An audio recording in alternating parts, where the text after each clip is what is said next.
Maya, you must be free as always, right? My mother-in-law and sister-in-law always push the care of their grandchild onto me without considering our plans. And they just go out. I felt anger building up inside me, and I was left behind at home. How selfish can these people be? I had plans to meet with a friend for the first time in a while. It's terrible that they look down on me just because I'm a housewife. I have to make sure they never take advantage of me again. My name is Maya. I met Hank through my best friend Laura, and we got married 2 years ago. I quit my job and now I'm a full-time housewife. But we don't have children yet. We've just moved into a new house a few months ago, and we are living peacefully. I love cooking and have been making elaborate dishes almost every day since we moved in.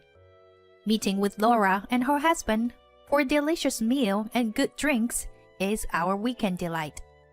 But at that time, I didn't realize that the hand of evil that would threaten our peaceful life was approaching. It seems that my parents are getting a divorce. One day, Hank told me with a downcast look. I had heard that they were not on good terms, but I didn't expect them to get divorced. My mother-in-law is a housewife, but she hardly does any housework, and mostly orders takeouts or buys ready-made food. And she lives a selfish life of buying whatever she wants without resistance. And she lives a selfish life of buying whatever she wants without restraint. Even after my father-in-law retired, my mother-in-law's spending habits did not change. And despite my father-in-law's warnings to control her spending for the future, she never listened. In the end, my father-in-law got tired of it and filed for divorce. The family home was put up for sale, and my father-in-law moved far away.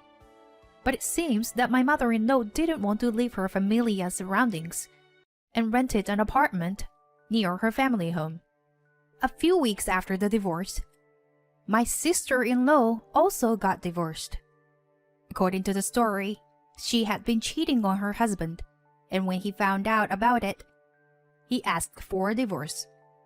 As a result, she moved in with her mother, with her daughter Sonia, who will soon be 3 years old. Unfortunately, these two disasters would end up affecting me. Maya, can you come to my house now?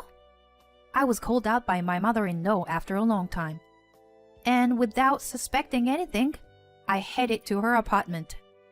But that was a mistake. Oh, you finally came. You know, my back has been hurting for a while now. Can you do the laundry, cleaning, and also prepare lunch and dinner? Just as I was surprised by my mother-in-law's sudden request, my sister-in-law Dixie, who lives with her, said this. I also work, so can you take care of my daughter Sonia too? And can you come a little earlier? Starting from tomorrow? Ignoring me, my sister-in-law quickly left. My mother-in-law continued to lie on the couch watching TV. I couldn't quite digest the situation and ended up taking care of my niece and fulfilling my mother-in-law's demands. My sister-in-law came back after 6 p.m. that night. I was completely exhausted by the sudden role assignment to me that day.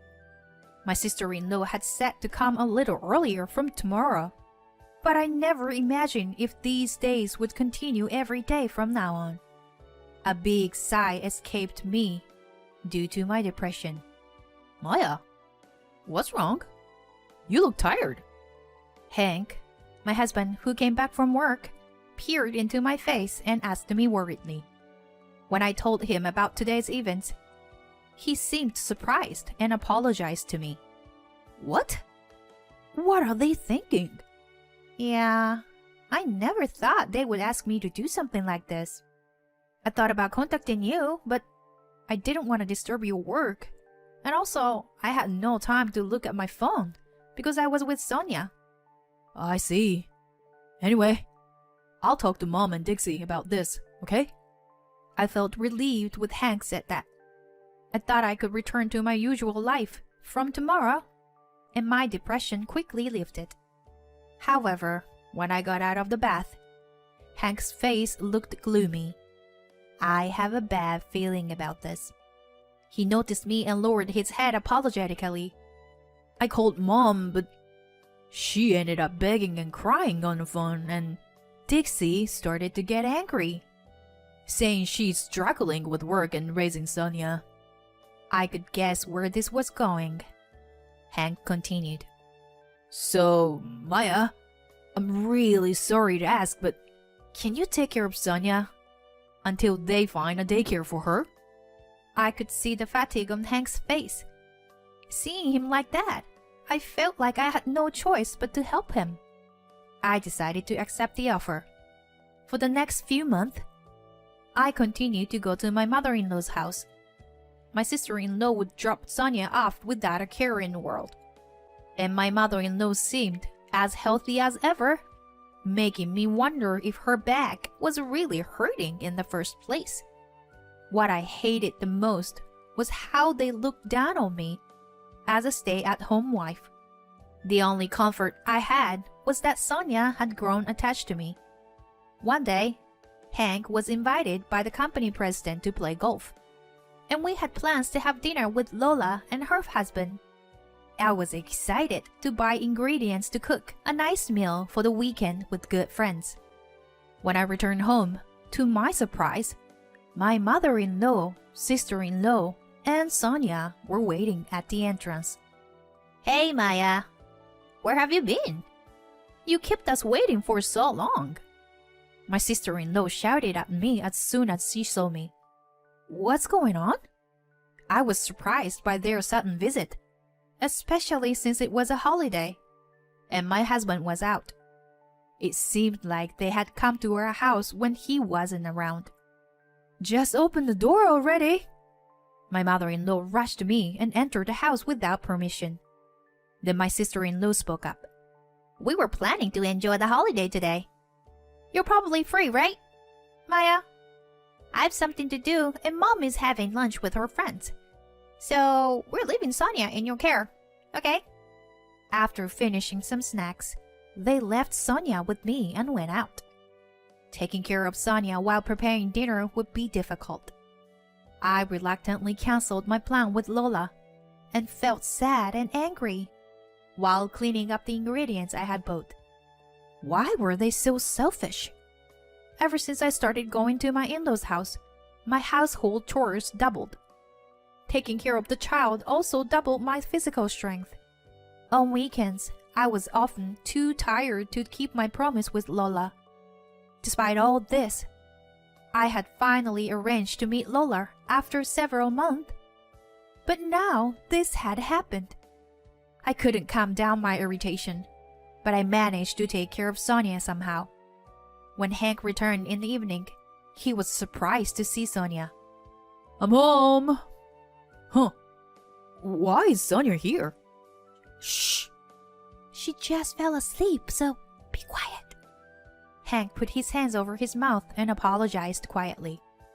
"You know, when I came back from shopping, your mom and sister were waiting for me at the entrance. And they left and abandoned Sonia here. I was planning to cook a lot today since Laura and her husband were coming over, but I had to cancel on them. I was looking forward to it. Such a bummer." I vented my anger to him, and Hank also exploded with anger. "The director of the nursery was at the golf club today, you know?" "Huh. Wasn't your sister making a fuss because she got rejected from the nursery?" "Yeah. But the nursery is now admitting children, And they haven't rejected anyone in the past few months. What does that mean?" It means that Dixie never even applied to the nursery. We were completely fooled." In the end, the mother-in-law and sister-in-law returned after 7 p.m. Sonia couldn't help but fall asleep on the sofa. "What are you guys doing until this late?" "We agreed to help take care of Sonia only on weekdays until the nursery was arranged. Because Mom, you said you couldn't take care of her because your back pain. And yet, You're pushing Sonia onto us, even on weekends. What are you thinking? The usually gentle Hank was angry, so they were clearly intimidated. Oh, Hank, you back? Hank? This is just a misunderstanding. Maya said she would take care of Sonia, so... I never said anything like that. I shouted out without hesitation, and Hank continued. Dixie, fill out this application right here and now. The documents Hank took out were for the entrance procedures of the nursery. It seemed like my sister-in-law finally realized that everything was exposed in his angry gaze. She snapped and started to get angry, her face turning bright red. Maya doesn't have anything else to do, so it's fine for her to take care of her niece. It's not fair that she lives comfortably in a house as a full-time housewife. Huh. So this is her true nature, I thought to myself. My sister-in-law trembled, either because she was embarrassed that our wrongdoing was exposed, or because she was too jealous of me. Hank was about to get angry again with her response. If you were going to be that irresponsible, then I would cut ties with you. Unexpectedly, it was my mother-in-law who intervened to mediate. Now, let's listen to what Hank has to say. We're also at fault, weren't we? Hank responded mercilessly with a loud voice to his mother. Mom, you're really lying about your back pain, aren't you? You seem to have enough energy to move around. So why don't you work a little? My mother-in-law scolded, shrugged her shoulders, and next to her, my sister-in-law, who had given up, began writing the documents that Hank had given her. Here, I filled it out. Happy? She said, slamming the finishing documents on the desk, and they all left. Soon after, it was decided that my niece would start attending the nursery the following month. Thanks to that, I was able to return to my normal daily life and have dinner with Laura and her husband. It was around that time that my husband's transfer to Seattle came up suddenly. I was lost in thought, thinking that it was going to be busy with the move to Seattle. 3 months later, I received a late-night phone call, and it was my sister-in-law on a video call. I was confused when I saw the background on the screen. My sister-in-law, Dixie, greeted me with a loud, annoying voice. Hey, Maya! Can you come back home soon? I still couldn't quite understand what was happening. And then, there was a loud crash on the other end of the line. Oops! Sorry about that. Looks like Sonia broke a vase in the living room. But since it was your precious niece, you'll forgive her, won't you? And she held up the broken vase to show it to the screen. Wait! Are you guys really in that house right now? Yeah. It's been a while since we last visited. I mean, how did you get into the house? Well, I borrowed the key and made a spare last time I was here. I couldn't believe that they had gone to such length. I blamed myself for not realizing that my keys had been stolen. It's been a while since we last visited your house, and it seems like Sonia's getting too excited. Come to think of it, we didn't have this vase before, did we? Oh, is it new? I'm sorry she broke it so soon. As she apologized, it was evident that she didn't feel remorseful at all. Please, leave. Right now. Well, I can't do that. After all, we came here to get some money from you. Money? I exclaimed in surprise at my sister-in-law's words. If Sonia asked you for money, you wouldn't be able to refuse, right? At that moment, Sonia appeared on the screen. I could see my mother-in-law, who was standing next to her, whispering, say it as we rehearsed, in a low voice. Auntie Maya, Sonia wants an allowance.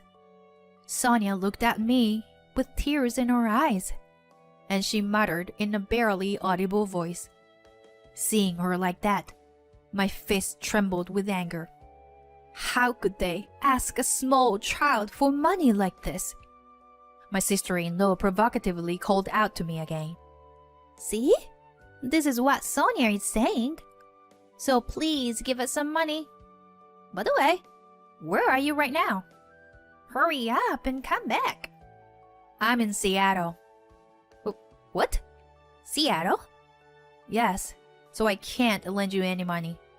Both my mother-in-law and my sister-in-law burst out laughing at my words. What a joke! That's not funny at all. If you don't want to give us money, how about giving us some of these Louis Vuitton bags you have stored in your closet? As she said that, my sister-in-law showed me the closet. I shouted out immediately. No! Absolutely do not touch them! Those aren't my stuff. However, my advice fell on deaf ears as they continued to search for brand-name goods one after another. And if it wasn't yours, then whose was it? You think I'd be fooled by such a lie? No, it's all mine. Huh? Who are you? Standing there was Lola. The truth is, my husband and I had moved to Seattle as planned due to his transfer. We kept it a secret from my in-laws to avoid any complications. During our relocation, Laura's family agreed to live in that house, but the key exchange didn't happen due to the sudden move. I asked Hank to contact Lola and told her to call the police right away. After talking to my husband, Lola told my mother-in-law and sister-in-law the following. The police will be here soon. We will sue you for illegal entry and property damage. Their faces turned pale instantly. Maya, what does this mean? You're lying about the police, right? No, not lying. I warned you not to touch it because it's not mine. My mother-in-law opened her eyes wide and started blaming my sister-in-law instead. It's all your fault, Dixie. I never intended for this to happen. Hey, Mom. You were the one to come up with the idea of asking for money. I've never thought of that myself. It's all your fault. As an ugly argument began, Hank took my phone from me. Enough already. Shame on you both. You shamelessly make a young child beg for money. How could you do something so despicable? I'm cutting ties with you. Got it? Wait, Hank! Hold on a sec. As my mother-in-law pleaded for mercy, he ignored her and handed me the phone. Then Sonia spoke up, trembling. Auntie Maya, I'm sorry. I don't need allowance, so please don't hate me. Her tearful confession left me with a heavy heart. I could never forgive them for causing such distress to an innocent child. Sonia, we won't hate you. You don't have to worry about that. I spoke in a gentle voice to comfort her. What you did is not forgivable. We have no intention of helping you in any way. As Hank said, we'll be cutting ties with you. Goodbye. Afterward, the police arrived and arrested the two of them. Sonia was taken into protective custody and handed over to her father. I planned to visiting her when I returned home. My sister-in-law and mother-in-law were left with a large debt due to the compensation they had to pay for their wrongdoing, as well as unpaid rent and credit card bills. After taken in by the police, they both worked tirelessly from morning until night. Meanwhile, Hank's excellent work at the company led to her decision to stay in Seattle permanently. I pursued my passion for cooking and opened a small restaurant. Lola and her husband plan to visit us during the grand opening. I'm looking forward to a new life and reuniting with my best friends.